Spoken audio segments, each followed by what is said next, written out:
네, 여러분 반갑습니다. 이렇게 다시 한번 여러분들을 이 명동 코스트홀에서 만나 뵙게 되면서 제가 아주 감회가 새롭습니다. 바로 이곳에서 지난 2019년 2월 달에 저희들이 심포지움도 했고 그다음에 토크 콘서트도 했던 장소인데요. 사실은 2월에 많은 행사가 몰려 있었기 때문에 어떤 분들은 오고 싶은데도 오지 못하셨습니다. 네, 마침 우리 평협에서 이렇게 소중한 강의를 마련해 주셨고요. 그래서 여러분들과 함께 다시 한번 간단하게 저를 처음으로 외부에서 오신 분들도 계셔서 저희 선배 교수님께서는 저를 보고 이중전과자라고 놀리시는데요. 풍공학에서 중세 철학을 공부하고 있다가 전혀 이런 곳에 나와서 여러분들을 보게 될 줄은 몰랐습니다. 그런데 하다가 제 강의 중세 철학 강의가 대학 100대 명강의로 뽑히면서부터 TV에 한번 나간 다음부터 하다가 보니까 어떻게 그 평화방송에서 26강을 지금 찍어서 유튜브에 올라오고 있고요. 그런데 제가 2년 전부터는 중세 철학이 아니라 아주 어떤 분께 푹 빠졌습니다.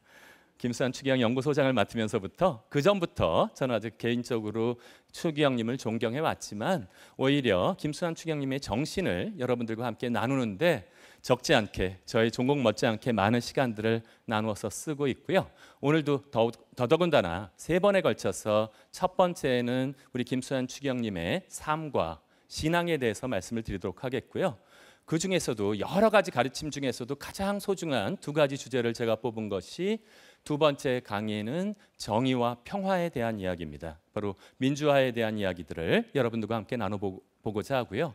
사실은 민주화는 김수환 추기영님 덕분에라도 꽤 많이 진정이 이루어졌는데 저희들 모두에게 남아있는 과제가 있습니다. 바로 김수환 추기영님이 우리께 보여주셨던 사랑과 나눔을 어떻게 실천할지에 관해서 3번의 주제에 관해서 나누어서 여러분들께 말씀드리도록 하겠고요.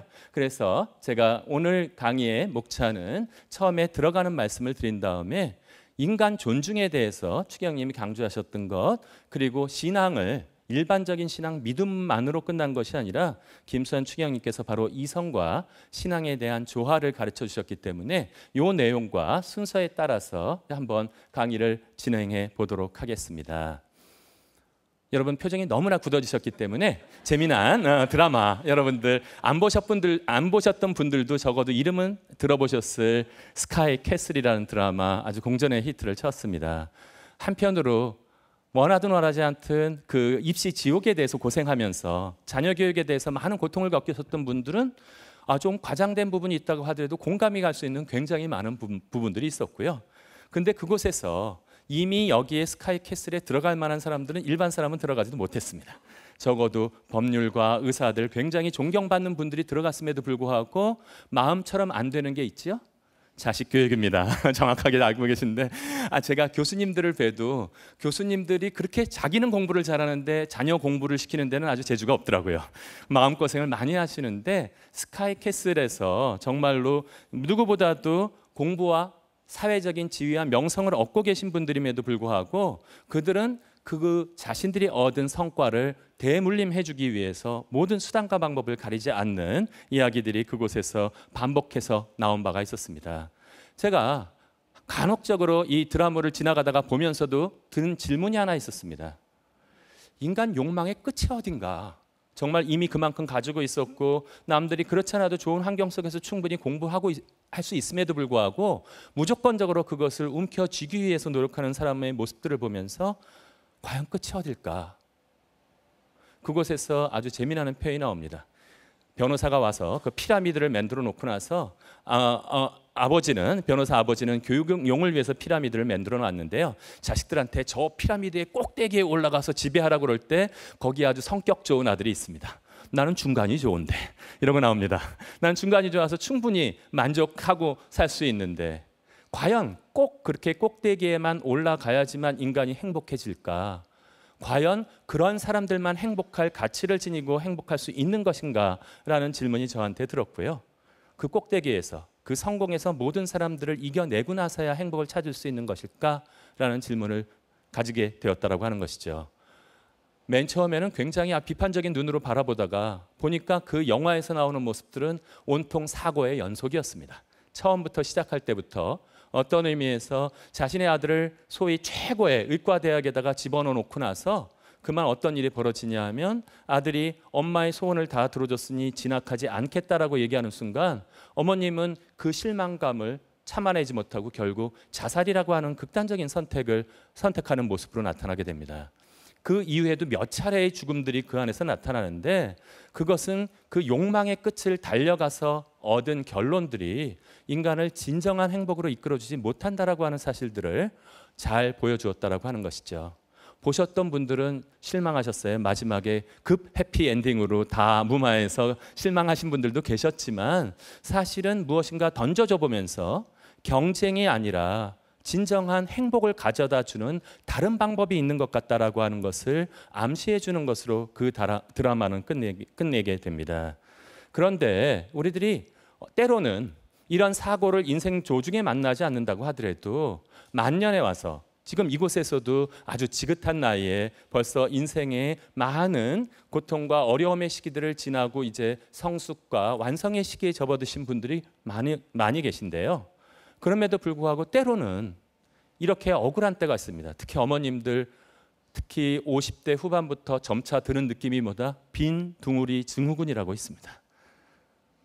그렇게 열심히 사랑해서 키웠는데 너무 성공하니까 외국에 나가 있기도 하고 더 이상 집에 돌아오지는 않고 애들 모습은 점점 보기 힘들어지고 이러한 모습들, 또한 사회적으로 성공을 거둔 많은 분들도 은퇴 후에 과연 내가 모든 일들을 했던 것이 의미 있는 것인가 라는 생각들을 한번 가져보게 된다고 하는 것이죠.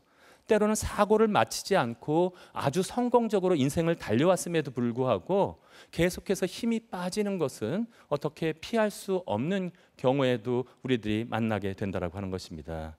이럴 때 사실은 드는 생각이 있습니다. 내가 걸어온 길이 맞았나? 정말 내가 이 길을 맞았나? 그런데 더 걱정이 되는 것은 요즘에 수명이 엄청 늘어났습니다. 요즘에 장례식장에 가보면 90대쯤 할머님이나 할아버님이 돌아가시면 어머 그렇게 일찍 돌아가셨어요. 뭐 이렇게 아마 이제 10년 후쯤에는 100살이 안 돼서 하면 어머 젊은 나이에 이렇게 되실지도 모릅니다. 사실은 여러분들 나이가 연만하다고 생각하시는 분들도 아직도 건강이 허락해 준다면 굉장히 많은 일들을 할 수 있는 기회 남아 있고요. 중년들은 말할 것도 없습니다. 이모작하는 인생을 걸어가야 하는데 여태까지 내가 쭉 걸어온 길이 맞는 길인지 이런 질문들은 젊은이만 던지는 질문이 아닙니다. G.O.D라는 가수들이 이 길을 불렀는데요. 저희들 부를 정도는 아직 안 되니까 가운데만 제가 한번 읽어드려 보도록 하겠습니다. 도대체 나는 왜 이 길에 서 있나? 이게 정말 나의 길일까? 이 길의 끝에서 나의 꿈은 이루어질까? 행복을 얻기 위해서 계속해서 걷고 있는데 이 길이 아니라면 혹시 다른 곳에서는 어떠한 행복을 찾을 수 있는 것일까 하는 생각들을 가져보게 된다고 하는 것이죠. 이렇게 나이가 드셨든 아니면 젊은이든 여러분들께서는 또한 자녀들과 손주들에게 삶에 대한 길을 충고해 주실 수 있습니다. 어떠한 길이 정말로 여러분들이 걸어오신 길, 여러분들의 체험, 아쉬움을 포함해서 충고를 해 주실 수 있는 분들이 계신데요. 그런데 실존적인 결단을 앞두고 있고 때로는 그래서 그 드라마에서도 거의 한탄에 섞이게 자신에게 길을 가르쳐줬던 엄마한테 반항하는 아들이 나오게 됩니다. 자신의 딸을 모르고 죽였던 아버지가 엄마 왜 도대체 나를 일로 미루는 거야? 막 소리 질러가면서 엄마한테 저항하는 모습을 보여주는 것이 드라마의 클로즈업이 되었었는데요.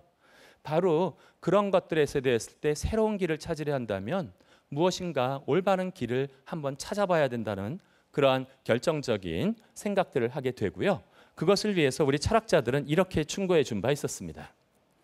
키에르케고르라고 하는 철학자인데 혹시 맨 밑에 한 줄이 보이시는 분들이 있으면 같이 한번 읽어주셨으면 좋겠습니다. 뒤에 분들은 그냥 보시고요.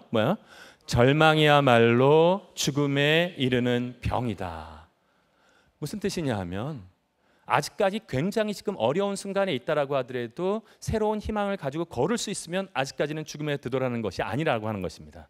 무엇이 문제가 되냐 하면 더 이상 나는 길을 걸을 수 없다라고 절망해버리는 순간 그 사람은 죽음으로 빠져든다라는 충고를 해주게 되는데요. 그래서 저희는 어떤 의미에서 새로운 희망을 어디에서 어떻게 찾을 것인가 하는 생각들을 하게 되는데 그래서 제가 모셔온 분이 어떤 분이다? 여러분들 잘 아시는 우리 한번 크게 조남을 외쳐볼까요? 김수환 추기경님. 께서 저희들에게 삶의 의미와 행복을 가르쳐 주실 것이다 라고 생각합니다. 그래서 여러분들과 함께 워밍업은 잘 되셨나요? 여러분들 스스로, 그리고 여러분들이 아니라면 여러분들의 자녀와 손주들에게 정말로 행복으로 찾아가는 길들을 알려주실 김수환 추기경님께 여러분들 함께 배워가는 그러한 시간을 갖도록 하겠습니다. 저쪽에 사진이 있는데 뭔가 꼬부랑 글씨로 잔뜩 써 있습니다. 한번 사진 보시고 나서 저게 뭐를 나타내는 것일까 한번 맞춰보셔도 좋을 것 같은데요. 여러분들이 읽지 못하시도록 저만 읽을 수 있는 라틴어로 써져 있습니다. 네, 라틴어로 잔뜩 써져 있는 것이 어디로부터 저 밑에 아주 권위 있는 도장이 하나 찍혀 있는데요. 이것이 뭐다? 바로 김수환 추기경님께서 최초로 로마에서 추기경 서임을 받으신 그 서임장입니다. 당신이 이렇게 에피스코푸스 김수환 스테파노 주교가 이제 추기경으로 서임됐다. 한국 최초였고요. 그때 당시 130명의 추기경님들이 계셨는데 47세로 최연소 추기경님이셨습니다. 근데 연도 한번 봐주시겠어요? 몇 년도죠? 1969년. 올해는 몇 년도죠? 2019년. 아주 정확하게 서임 50주년입니다. 우리 선종 10주년만 기념했었는데요. 올해 4월이 바로 추기경님으로서 서임되신 50주년이었고요. 바로 이러한 단순하게 우리가 고위 성직자를 얻었다는 것뿐만이 아니라 정말로 우리에게 진정한 의미에서의 행복과 그것을 알려주실 수 있는 스승을 얻었다는 굉장히 큰 의미가 있는데요. 호라면 호라고 할 수 있는 매우 이상한 호를 가지고 계십니다. 그래서 우리 평협에서도 제목을 그렇게 뽑았는데요. 이런 모독이 어디 있습니까? 누구에게 길을 물어요? 바보에게 길을 물어. 우리가 붙여드리기에는 너무 웃기는 별명인데 누가 붙이셨다? 스스로 붙이셨습니다. 바로 동성고등학교 100주년 기념으로, 동성고등학교 출신이시기 때문에 좀 이따가 사진이 나오지만요. 그 100주년 기념으로 그림을 그려보신 적이 없는데 처음으로 그림을 그려달라고 했는데 붓글씨는 잘 쓰셨어요. 그림을 그리니까 모든 화백과 모든 사람들이 긴장하면서 바라보고 있는데 바로 이 그림을 그리셨습니다. 용감하게 붓을 들고 쫙 그리시길래 그러더니 하더니 위에다가 점 4개 찍으시더니 눈과 코와 입을 이렇게 딱 그리셨습니다. 여기까지 그리셨을 때 대부분의 사람들이 기대하는 것은 뭐다? 밑에다 멋있게 추기경, 김수환 이렇게 써주시길 원했죠.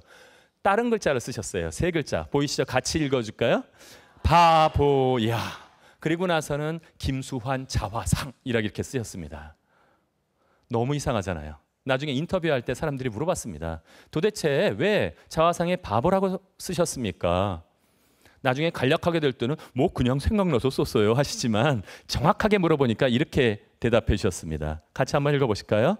있는 그대로 인간으로서 제가 잘났으면 뭐 그리 잘났고 크면 얼마나 크며 알면 얼마나 알겠습니까? 안다고 나대고 어디 가서 대접받길 바라는 게 바보지.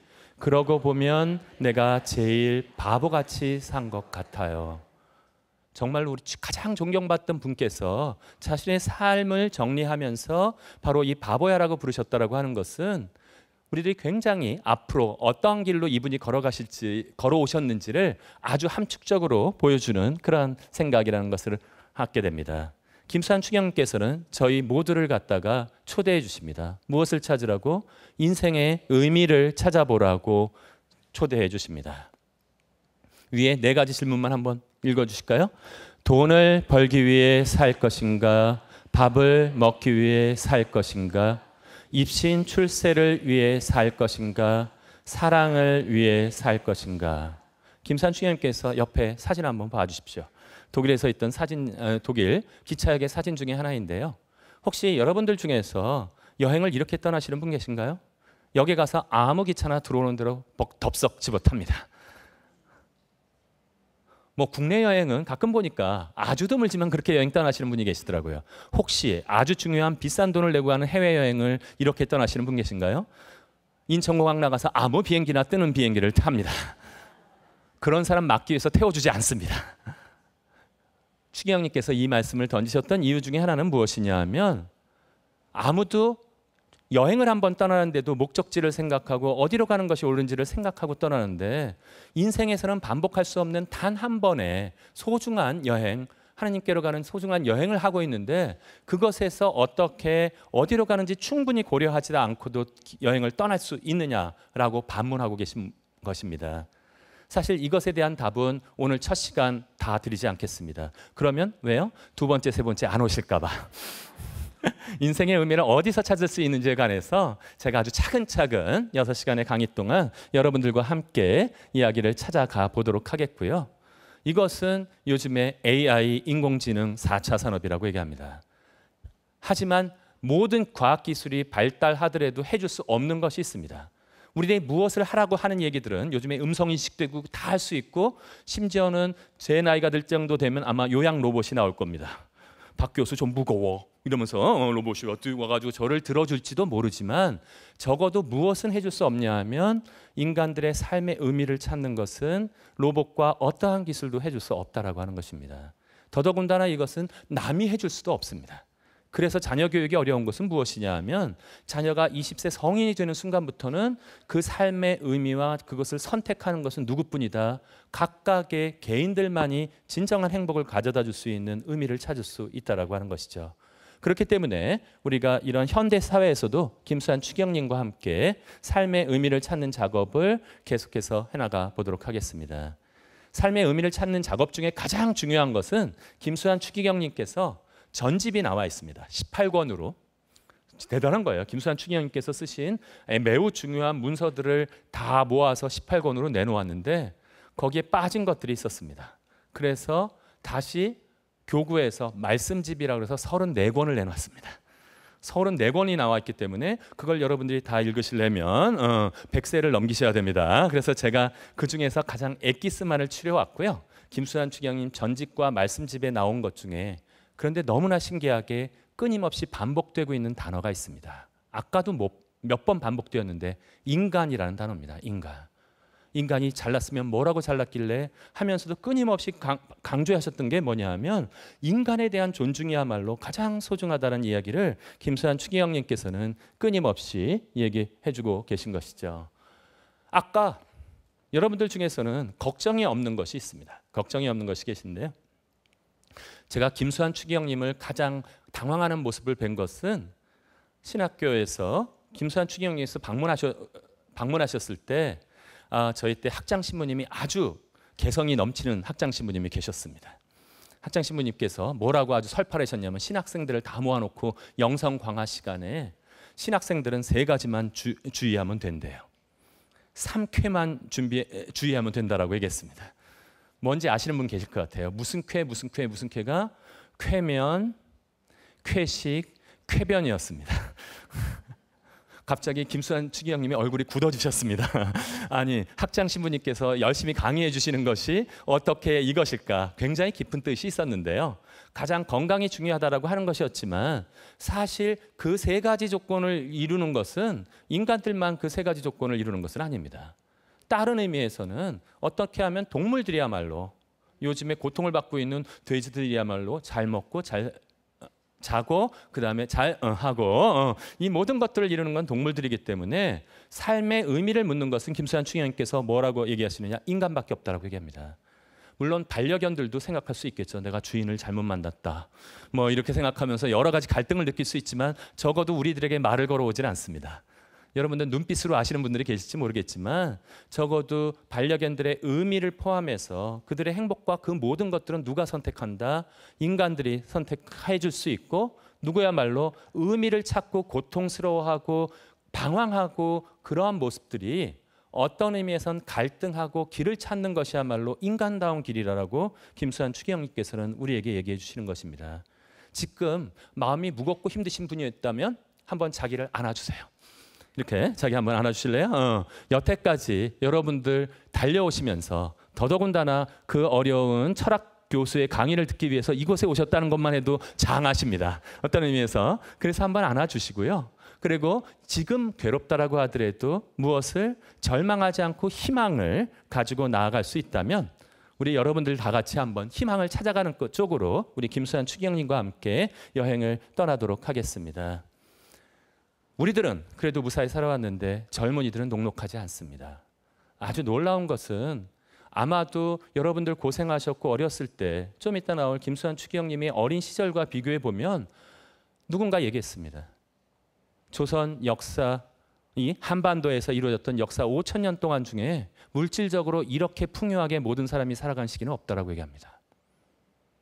굶는 사람 실질적으로 없고요. 어떤 모든 사람들이 먹을 것이 마련되어 있는데 굉장히 중요한 것은 행복도를 느끼는 사람의 숫자는 매우 급격하게 줄어들었습니다. 그리고 굶주림에 대해서 보릿고개라는 단어가 무슨 건지 개념도 생기지 못하는 청소년들은 요즘에 그 소중하게 주어진 생명들을 자기 스스로 끊고 싶다라고 하는 생각조차 드는 시기가 다가왔습니다. 단순하게 입시 지옥에 시달리는 중고등학생들의 문제만이 아닙니다. 제일 왼쪽 그래프가 초등학생들인데요. 초등학생들이 벌써 다행히 이것은 자살한 것은 아닙니다. 자살 충동률인데 충동률이 이렇게 높다라고 하는 것은 결과적으로는 청소년 자살률이 세계 1위로 올라가는 것으로밖에 없는 상황으로 주어져 있다라고 하는 것이죠. 성인들이 된 다음에 더 행복해지면 좋겠지만 그렇지가 않습니다. 아마 집에서도 자녀나 손주 때문에 걱정하시는 분들이 많을 텐데요. 너무나 열심히 공부했고 저도 교수로서 이 모든 사람들을 바라보는데 그렇게 열심히 공부했음에도 불구하고 요즘에는 1000대 1의 취업 경쟁 때문에 고통을 겪고 있는 경우들이 많습니다. 더더군다나 요즘에 이러한 1000대 1의 취업 경쟁을 뚫고 넘어갔다라고 얘기해서 그것이 바로 학생들의 행복감을 가져다 주는 것이 아닌 것이 문제입니다. 왼쪽 사진 먼저 잠깐 봐주시겠어요? 구의역입니다. 기억나시나요?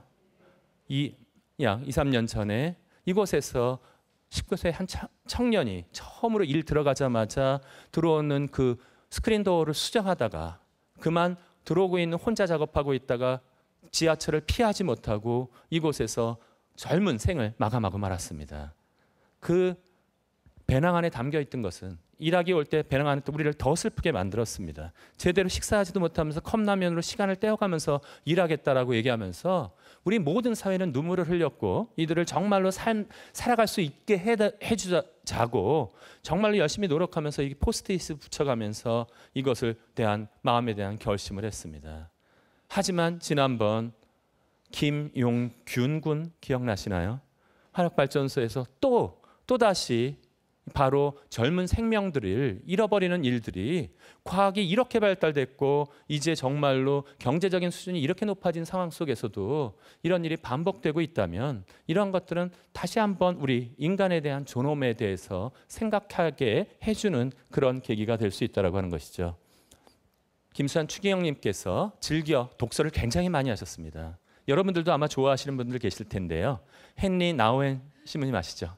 헨리 나우엔 신부님, 특히 고통을 많이 겪고 계신 분들은 이분의 책을 읽으면서 많은 위안을 얻는데 그분이 쓰셨던 개념 중에 제가 김수환 추기경님과 너무 어울리는 개념을 하나 찾아냈습니다. 그 개념이 무엇이냐 하면 바로 상처 입은 치유자. 같이 한번 읽어보실까요? 상처 입은 치유자라고 하는 표현입니다. 이 표현은 무엇이냐면 요즘에 굉장히 유행하는 것 중에 하나가 상담인데요. 모든 사람들, 여러분들에서도 공부하신 분들도 계시고 또한 젊은이들이나 굉장히 많은 사람들이 상담을 남들을 도와주기 위해서 상담을 해주겠다라고 얘기하는데 그것에 대해서 굉장히 좀 조심스러운 것 중에 하나 어떤 것들은 굉장히 유명한 상담 교수님들은 이렇게 얘기합니다. 먼저 자신이 치유를 제대로 해야 한다. 자신이 갈등을 가지고 있는 상태에서 남을 도와주겠다고 성급하게 덤벼드는 것은 도움이 되지 않는다라고 얘기합니다. 김수환 추기경님이야말로 사실은 굉장히 많은 고통을 스스로 겪으신 분이었고요. 근데 그것을 갖다가 다 소화해서 자신이 하느님 앞에서 이 기도를 통해서 자신의 상처를 치유하셨고요. 그렇기 때문에 초기에 김수환 추기경님 젊었을 때의 사진들을 보면 제법 눈매가 매섭습니다. 나중에 가서 나이 드신 다음에 김수환 추기경님 모습 보세요.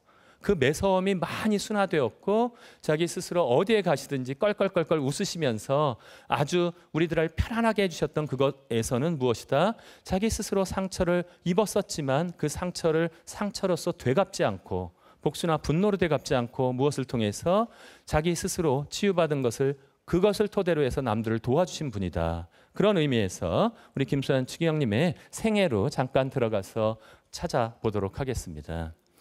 전에 김수환 추기경님께서 말년에 보수적이 되셨다라고 얘기하면서 도움을 많이 받으셨던 젊은 신부님들이 비판하셨어요. 사실은 좀 심하게 비판하셨는데 맑은 정신으로 열심히 강연 다니시던 김수환 추기경님께 치매니 뭐 어쩌고니 하면서 막 비판하셨고, 어떻게까지 비판하신 분이 계셨냐 하면 김수환 추기경님은 근본적으로 가난한 사람을 돕는 사람이 아니다라고 얘기하면서 한 분은 이렇게까지도 비판하셨어요. 그분은 워낙 금수저를 물고 나온 분이다. 약간 고급스러워 보이긴 하셨어요. 얼굴이 잘생긴 건 아니신데 제가 독일에서 뵐 때 김수환 추기경님께서 독일에 오셨을 때 한번 제가 직접 뵙고 함께 식사를 나눈 적이 있었는데 어디에도 공개하지 않았던 일화를 저희들 앞에서 한번 공개하신 적이 있었습니다. 두 분 신부님이 같이 계셨는데 한 분 신부님은 굉장히 없어 보이셨던 모양이에요.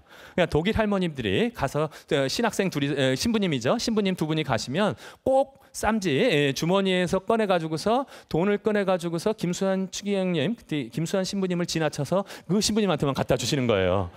인간이 그렇지 않겠어요? 약간 기대하는데 자기는 뭔가 있어 보여서 그냥 지나치고 그러셨다는 말씀을 자주 하셨는데, 어떤 의미에서 김수환 추기경님이 그렇게 아쉬워하거나 돈에 정정긍긍하지 않았기 때문에 있어 보였는지 모르지만 이것이 생가라고 불리는 곳의 모습입니다. 사실 진짜 태어나신 곳은 대구신데 지금 정확하게 어딘지 위치를, 지곳에는 어떠한 집도 남아있지 않고요. 전혀 찾을 수 없고, 여기 경북 군위군 용대리라고 하는 곳에는 5살 때 정도부터 가서 사신 곳이었습니다. 이곳은 우리 김수환 추기경님께서 93년도에 가셨던 곳이었는데요. 그때 당시 하면 이 모습이었어요. 시골농가 다 허물어져 가고 전혀 보존되지 않았던 그런 곳이었는데 요즘에 가보시면 깜짝 놀라십니다. 작년에 아주 제대로 기념을 해서 이곳이 기념공원으로 조성되었고요. 아주 이 모든 것들을 복원해 놓았고, 그곳에 김수환 추기경님의 아버님과 어머님이 생계를 유지해 주셨던 것을 힌트를 주는 하나의 건물이라고 그럴까요? 뭐 기구가 그것에 있는데, 그게 뭐냐면 도자기를 굽는 도자기쿨, 그 도자기 그 굽는 모습이 있었습니다. 이것은 무엇을 의미했다? 김수환 추기경님께서는 사실은 순교자 집안에서 태어나셨습니다. 근데 사실은 김수환 추기경님께서는 자기 자신도 잘 몰랐었는데요. 제가 김수환 추기경님을 추기경 연구소장을 하면서 몇 가지 은혜로운 일들을 만나게 됩니다. 여러 곳에서 연락을 주시면서요. 제가 대전 목동성당이라는 곳에, 여기 서울 목동이 아니라 대전 목동성당에 강연을 하러 갔는데 한 늙은 회장님께서, 나이 드신 회장님께서 저를 찾아오셨어요. 알고 보면 제가 김수환 추기경님과 먼 친척이 되는 사람입니다. 제가 광산 김씨인 것까지는 알았는데 자신의 족보를 복사해가지고 오셨어요. 이래서 광산 김씨 허주공파 파의 족보에서 쫙 해서 김수환 추기경님이 어디에 족보에 나오시는지까지를 붙여가지고 오셨더라고요. 여기 정확하게 조부이신 김익현 분께서 정말로 양반이셨는데 병인 박해 때 그만 순교하시고 말게 됩니다. 그때 순교하셨기 때문에 이 모든 고통에 대한 부분들이 더 이상 그곳에서는 천주교 신자로서는 살아갈 수가 없었기 때문에 할아버님이 돌아가신 다음에 아버님 김영석 아버님께 김영자 석자 쓰신 아버님께서는 생계를 위해서 무엇이 되겠다? 옹기장이가 되셨습니다. 옹기장이가 되셔서 아까 옹기 톡을 해서 직접 옹기를 구워다가 이곳 바로 옆에 있는 곳이었는데 복원을 해놓았는데요. 지금 그 공원 안에 그걸 옹기를 구워다가 파는데, 그것도 김수환 추기경님은 막내셨기 때문에 그만 김수환 추기경님이 초등학교 갈 무렵에 아버님께서 돌아가셨습니다.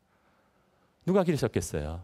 어머님 서중한 마르티나 어머님은 정말로 연고가 없는 사람인데 신앙심 하나를 가지고 그 김수환 추기경님의 아버님께서 순교자의 후손이라는 이유 때문에 그냥 결혼하신 것이었어요.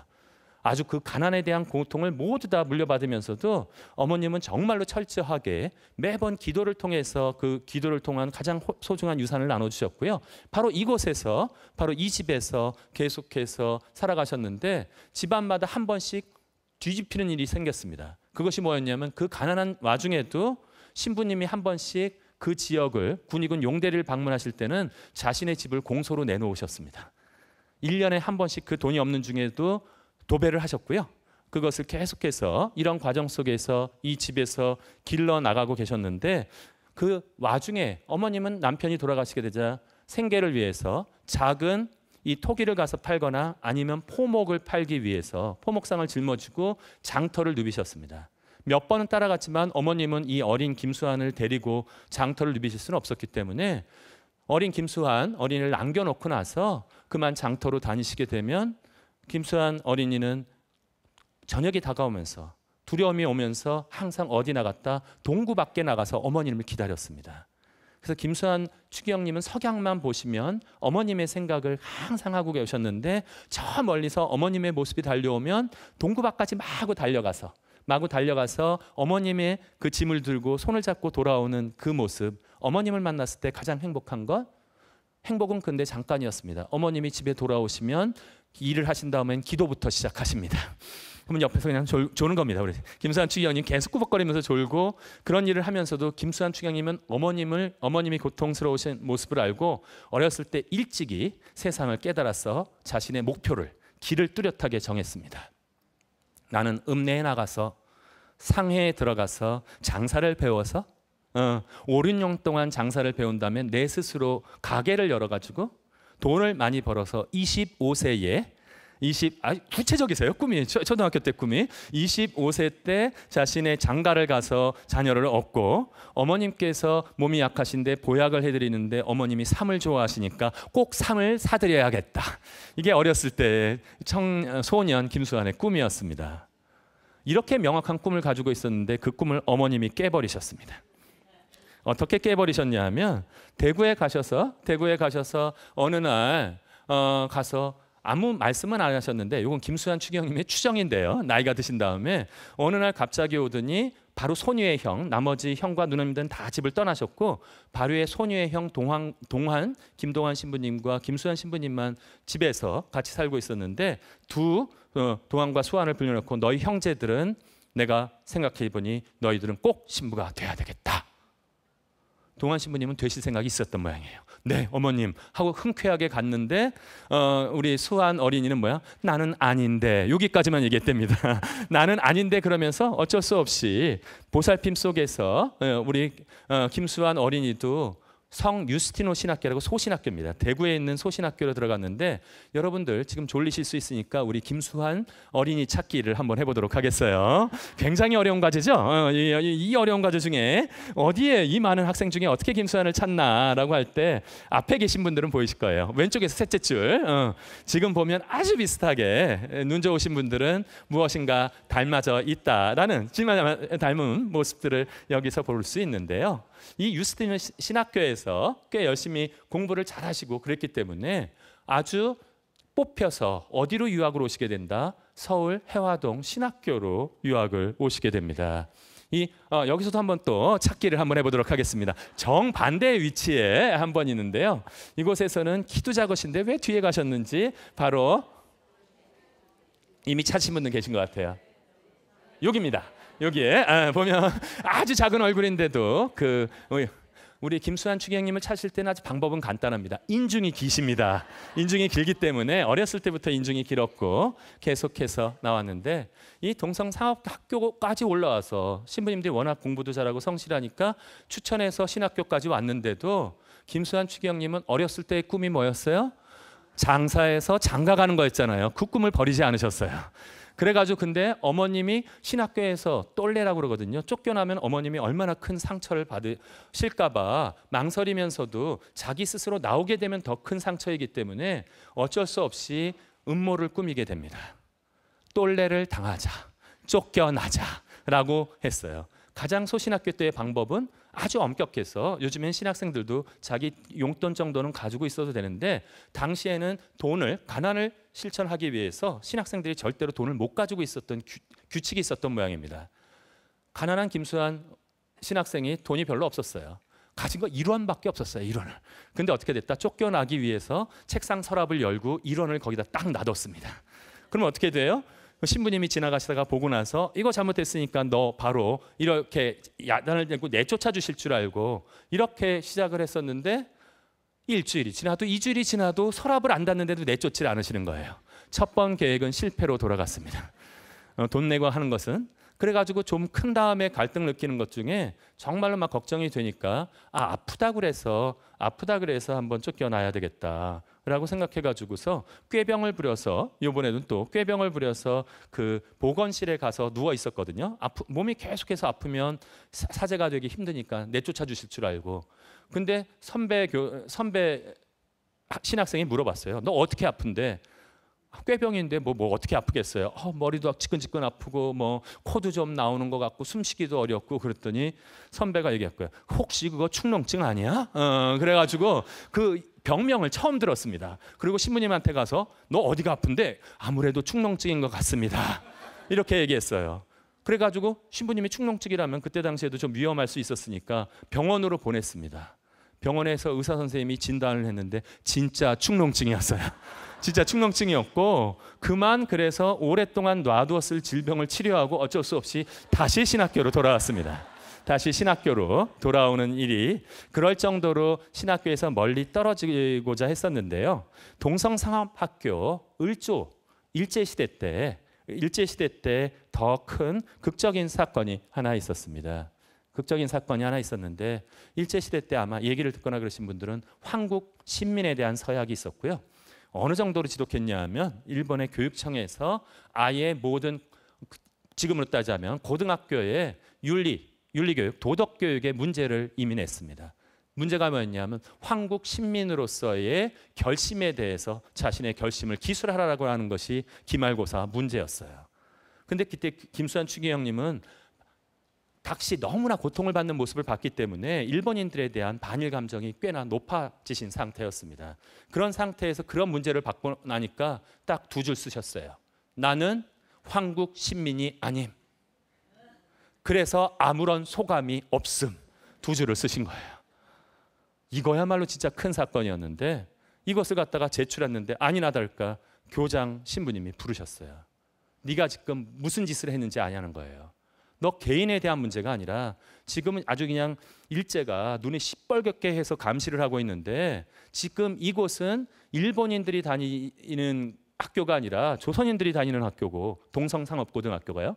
그리고 또 다른 의미에서 가톨릭계에 사는 학교고 나 또한 일본인이 아닌 한국인 교장이기 때문에 모든 사람들이 감시를 하고 있고 시험 문제는 5년 동안 보존해야 되는데 네가 이러한 답안을 내므로써 이 모든 것들을 위험에 빠뜨렸다라고 얘기하셨어요.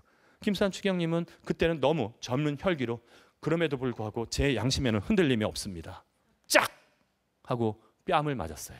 그래서 그때까지 너무나 정말로 인자하시고 인격적인 분이셨기 때문에 그분께 뺨을 맞을 거라고는 꿈도 못 꿨는데 얼마나 그게 큰일인 줄 알고 그때 뺨을 때리신 분이 아시는 분들 계실 겁니다. 누구신지 아세요? 장면 박사님이셨습니다. 당시에 우리 장면 박사님께서 그랬기 때문에 마지막 기말고사였기 때문에 시험지를 내고 아주 큰 꾸중을 듣고 집에 돌아와서 이제는 진짜로 쫓겨났다고 생각했어요.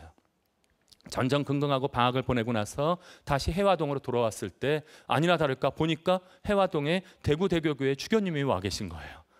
그 진짜로 난 이제 주교님 보고 데려가라고 그러시는 모양이구나. 그랬더니 수왕군 들어와 보게 하더니 뭐라고 얘기했냐면 자네가 일본 유학생으로 결정되었네 라는 말씀을 듣게 됩니다. 그 재지를 안 그 장면 박사님께서 추천을 해주셨고 그래서 갑자기 김수환 추기경님은 쫓겨나는 것이 아니라 쫓겨나긴 났죠. 어디로? 일본으로 유학 가는 쪽으로 쫓겨나게 됩니다. 그래서 일본 유학에 가서 이곳에서 김수환 추기경님은 책도 많이 읽고 좋은 스승님과 함께 너무나 행복한 그 신학교 생활들을 하시게 되었었습니다. 그때 당시에 꽤나 유명한 신부님들이 많이 유학을 하셨는데요. 그 유학생들과 함께 나름대로 신학과 세상에 대한 눈을 커져 나가던 어느 날 1944년에 천천병력과 같은 말과 함께 징병으로 그만 끌려가게 됩니다. 이곳에서도 김수환 추기경님께서는 학도병으로 끌려갔는데 훈련소에서 거의 2등을 하셨어요. 2등을 해가지고 너무나 열심히 하고 성실하고 체력도 좋으셨기 때문에 2등을 하신 김수환 추기경님한테 그만 그래서 장교로 임용할 뻔 되었는데 마지막에 가서 또 그 자신의 조선인으로서의 고통받는 심정을 얘기하는 바람에 이병으로 강등되어서 지치시마라는 섬으로 저 남태평양의 섬으로 던져지게 됩니다. 이곳에서 김수환 추기경님께서는 거의 진짜 죽음을 처음으로 체험하셨어요. 마지막 그래서 어떻게 생각했냐면 한국 학도병들과 함께 탈출하기 위해서 뗏목을 만드셨는데 그때 떠나셨으면 우리는 김수환 추기경님의 기억자도 기억 못하게 됐을 겁니다. 왜요? 돌아가셨을 테니까. 근데 미국 폭격이 너무 심해서 못 떠나셨고요. 섬에 점령당했을 때도 바로 돌아오지 못하셨습니다. 왜 그랬냐면 일본이 얼마나 잔악했냐면 그만 그곳에서 떨어진 미국인 조종사들을 분노를 일으키기 위해서 구워서 인육을 먹는 죄를 저질렀어요. 그거를 미군들이 조사하느라고 증인들을 찾고 있었기 때문에 근데 그중에서 영어를 토막 영어라도 하는 분은 김수환 추경님밖에 안 계셨기 김수환 신학생밖에 안 계셨기 때문에 김수환 신학생이 그곳에서 근데 굉장히 사전을 찾아가면서 유창하게 영어를 했더니 미국 군인이 전혀 못 알아들었대요. 유창하게 영어를 이렇게 유창하진 않지만 띄엄띄엄 했는데 전혀 못 알아들었고요. 그래가지고 막 그 그림을 그려가지고 그곳에다 그림을 그리고 나서 어떻게 했다? 그곳에다가 한국을 그렸대요. 일본을 그리고 한국을 그리고 코리아 코리아 그러고 나서 자기가 하다 안 되니까 답답해서 세미나리스타 그게 신학생이라는 라틴어거든요. 라고 얘기했대요. 그랬더니 해보라고 그러더래요. 그때 당시에는 라틴어로 미사할 때니까 라틴어로 잘잘잘잘 기도문을 외웠더니 그 병사가 신자였던 거예요. 누구로 데려가냐면 군정사제한테 데려갔고요. 군정사제한테 데려가면서 그곳에서 처음으로 신부님도 깜짝 놀랐어요. 점령지로 갔는데 군정신부님이 이름도 이상하죠. 지치지 마. 이게 이름이 한번 잘 보세요. 절망을 안 해야 되는데 이름도 지치지 마라고 하는 섬에 가서 지치지 않고 버티다 보니까 라틴어 미사를 할 기회가 다가온 거예요. 그래서 그곳에서 신부님의 복사를 했고요. 신부님이 강력한 인상이 남았었고 추기경님이 어디까지로 괌의 군사 법정에까지 가서 증언을 하고 돌아오시게 됩니다. 전쟁은 끝났는데 그 기간이 6개월이었어요. 돌아오지 않아요. 아들이. 다 죽었다라고 생각했어요. 신학생들은. 어떻게 죽었는지도 모르고 그 전사 통보도 오지 않는 전후였기 때문에 한 분이 포기하지 않으셨어요. 대구 성당 앞에 성모상 앞에서 매일같이 그 저녁 시간을 온통 기도하고 계신 분이 계셨어요. 누구셨을 것 같으세요? 어머니 서중아 마르티나 어머님께서 끝까지 기도를 하고 계셨는데 정말로 이끄심이 있는 것 같습니다. 일본으로 돌아와서 일본에서 다시 한국으로 돌아왔을 때 완전히 너무나 초췌하고 그 대우를 안 해줬기 때문에 거의 굶어 죽을 것 같은 상태에서 이렇게 막 해가지고서 막 들어와가지고서 너무 배고프니까 아무 성당이나 찾아가가지고 좀 얻어먹을 생각을 하고 돌아왔어요. 그래서 문을 딱딱 두들기고 사제관을 딱 열었는데 어린애들이 달려 나오더니 깍 하고 소리를 지르는 거예요. 내가 그렇게 이상하게 생겼나? 라고 생각하는 순간 보더니 어머 신부님 동생 왔다! 라고 그러는 거예요. 이게 무슨 얘기인가 하고 바라봤더니 얘네들이 뭘 봤냐면 마침 하필 그곳에 형님 김동환 신부님께서 신부님으로 계셨던 거예요. 애들이 사진에서 보고 나서 쫓아와서 사진에서 봤던 동생 신부님이 오시니까 이것을 갖다가 신부님이 아니죠. 동생 신학생이 오니까 와서 소리를 질러서 환영했던 거예요. 이 놀라운 이끄심과 함께 결국에는 김수환 추기경께서는 다시 신학교로 돌아가셨고요. 그 어떠한 1951년에 사제로서 서품 받게 됩니다. 50년대 그 6.25 동란 때도 아주 극적인 얘기가 있는데요. 여러분들 안 들으실 것 같아서 요사이 살짝 광고를 집어넣는데요. 라디오 드라마 바보 김수환 유튜브에서 다시 들을 수 있습니다. 그 부분은 거기서 들어주시고요. 총학생장이었던 김수환 추기경님께서 6.25 때도 큰 역할을 하셨고 결국에는 대구로 천신만고 끝에 내려오셔서 언제 서품 받았는지 한번 봐주십시오. 1951년에 이곳에서 서품을 받게 되셨고요. 그 다음에 군정 신부로 입대해서 형님인 김동환 신부님과 함께 사진을 찍어주신 이야기가 있습니다. 생애를 제가 계속 말씀드리다 보면 6시간으로 완전히 부족하기 때문에 생애에 대한 나머지 부분들은 2번째 강의와 3번째 강의로 살짝 밀어놓고요. 마지막으로 극적으로 변화가 되고 김수환 추기경님이 추기경이 되시는 모습에 대한 이야기만 잠깐 말씀드려보도록 하겠습니다. 여러 가지 유학 생활들을 거치신 얘기는 둘째 시간에 말씀드리도록 하겠고요. 그 유학 생활을 거치고 나서 마산 교구장으로서 행복한 작은 시골 교구장을 하고 계실 때 갑자기 놀라운 명령이 내려오게 됩니다. 서울 대교구장으로 올라가는 이야기를 받게 되었는데요. 그때 아시는 분이 또 이번에 인터뷰하는 도중에 저희한테 알려주셨는데 추기경님이 그때 이렇게 말씀하셨대요. 나 죽으러 가 이러셨대요. 마산교구장에서 서울 올라가 오실 때 서울 교구들은 너무 도대체 이해가 안 갈 텐데 서울 대교구장이면 으쌰 나 이제 승진했다 이러고 좋아하실 것 같은데 사실은 그때가 서울 교구가 가장 어려운 시기였습니다. 경제적으로도 어렵고 여러 가지 사제들 사이에도 의견이 일치가 되지 않아서 많은 혼란이 있을 때 그러한 정말로 어려움 속에서 바로 이곳으로 오셨을 때 김수환 추기경님께서는 이렇게 얘기하셨어요. 막내이자 시골뜨기인 주교가 맡기에는 너무 무거운 십자가였다라고 얘기하게 됩니다. 이게 왜 무거운 십자가였는지는 여러분들 어느 정도 아시지만 제가 두 번째 강의와 세 번째 강의 때 차근차근 말씀드리도록 하겠고요. 여러분들 이 철학적인 얘기로 지금부터 들어가는데 우리 둘째 시간에 인간에 대한 존중에 관한 가르침 말씀드려 보도록 하겠습니다.